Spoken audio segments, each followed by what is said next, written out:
BlackRock is not the reason you can't afford a home right now.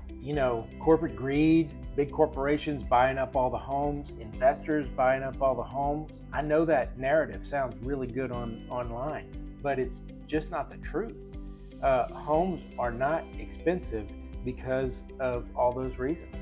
Homes are expensive because we've made it nearly impossible to build the kind of affordable entry-level homes that used to be everywhere in this country. Before we get into the data, let me ask you a question. Why do you think these homes are so expensive today? Is it because of immigration? Is it because of Wall Street? Is it because of zoning? Leave a comment in the section below. I'd love to hear what you think, because I honestly think that this video might change your mind. When people compare homes in the 1950s to homes today, they're comparing a product that doesn't really even exist. In the 1950s, they were building houses that were less than 1,000 square feet with no building codes. A lot of times it was only one bathroom. Most of the time, no air conditioning, lots of plywood, small rooms, no codes, no energy codes, that kind of thing. And, that doesn't exist anymore. Today, a lot of times, the starter home is 2.5, maybe 3 times larger. You're getting a full garage. You're getting 2 or 3 bedrooms. 2 baths. You're getting energy efficient windows. You're getting water standards. You're getting high quality insulation, high quality building materials. You're getting HVAC. All these upgrades from what they were building back in the 1950s. So when somebody tells you, back then a starter home cost like 3 times what your average income was, and now it's 7 or 8 times your average income, yeah, that's correct. Because we're not building the same product. You're not comparing the same product to what we are building today. Hey, by the way, if you're looking for homes in the area right here in the Des Moines area, give me a call. My contact information is in the description. And also, if you're looking in another state, I got you covered there too. Give me a call. I'll put you in touch with a great agent in that other state. So let's talk about the biggest reason homes are expensive. And almost nobody online is talking about this. National Association of Home Builders says that an estimated 25% of the cost of your home is going for regulations. So you're paying $1 for every $4 you spend on permission to build a house. It's not corporate greed, and it's not Wall Street, and it's not regulations, and it's not labor and materials, all that. It is regulation. You're just paying for permission, 25%. Here's another real world example. So a popular YouTuber, I heard, he was trying to build in LA 720 square foot ADU. He had to pay $10,000 just for permission to build, governmental permit. And then on top of that, he had to pay $20,000 extra to upgrade the sewer system because of code requirements. And now here's the kicker. There was a diseased tree on the property. He had to pay a permit to get it inspected, a permit to remove the tree, and another permit to replant a replacement. That's just crazy. Builders are not going to build properties that they can't turn a profit on. They're not greedy. It's not greed, but if they can't build the property and still make a profit on the property because of the prices and the cost of permitting and the cost of time is a big factor in this. Any delays, you got to re-permit, all the stuff that delays projects. That is a big problem, and you got to kind of work that in because you're going to have delays. It's not about these contractors are greedy so they won't buy entry-level homes because they cost less. It's because of math. They can't make the economics work out. They're not going to build homes if they're not turning a profit. They're just not. So what happens is we end up with less property on the market, not as many houses being built by these builders, and therefore the prices stay high for the houses that they do build. Now, you've probably heard it online. There was a viral tweet that went out that, Blackstone or BlackRock was buying up properties. There was a viral tweet that went out and said that they were buying properties at 25 to 50% over the asking price and trying to take those properties from, the average family. Turns out that's just not true. It turns out that they had to take that tweet down. It had millions of views. They took it down because it wasn't true. D.R. Horton built that. It was a purpose-driven build, and it never was for sale to the average family. You got to be careful what you listen to. So let's look at the bigger picture. Now, when you hear that institutional investors bought 1 in 4 homes last year, it can be terrifying. But when you look at it a little closer, 50% of those are just mom and pop landlords who have less than 9 properties. 11% are large corporations.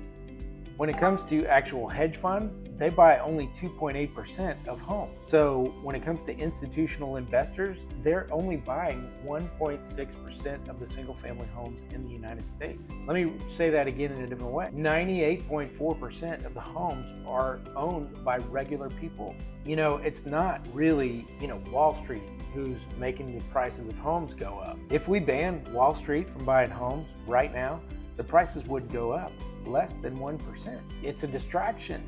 The real issue here is governmental permits and regulation and supply, not hedge funds.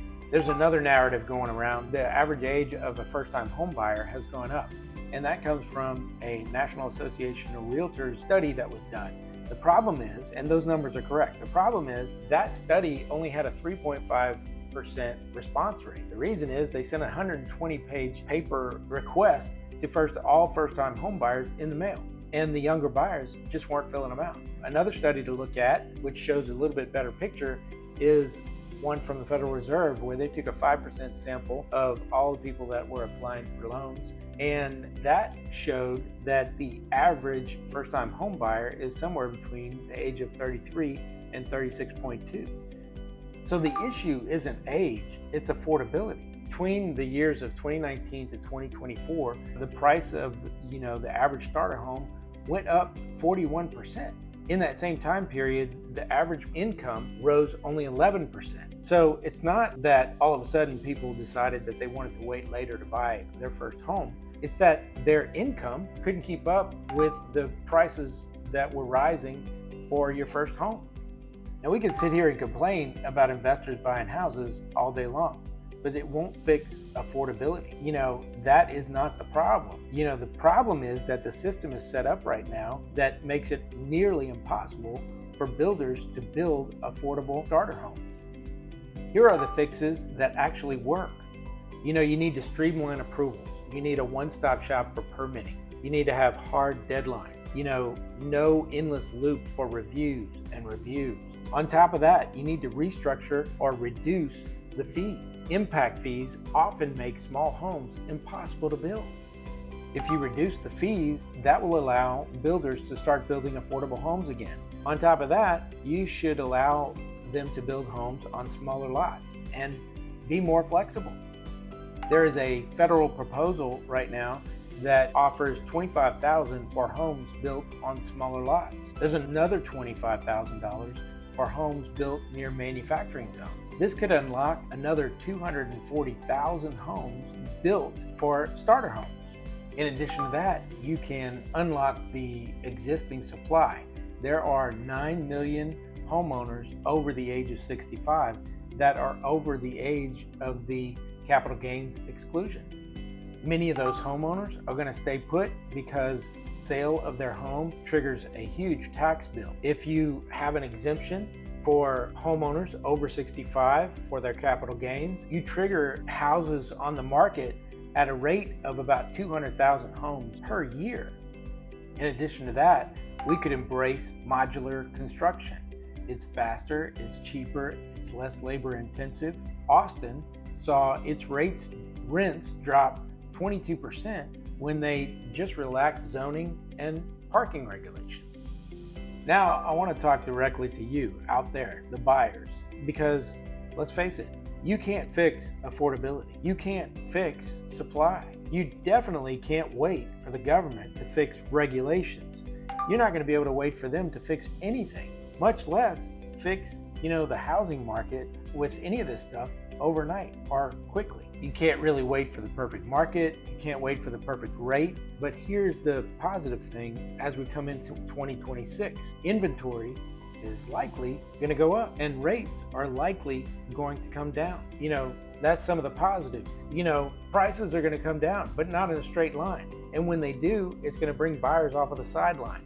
My suggestion is, don't try to time the market. Don't try to time the rates. Buy when it feels comfortable for you. Buy when you can afford mortgage rate or the mortgage payment. So really, you just need to focus on what you can actually control: your debt, your income, your credit, your down payment, the areas you're interested in, the loan program you choose.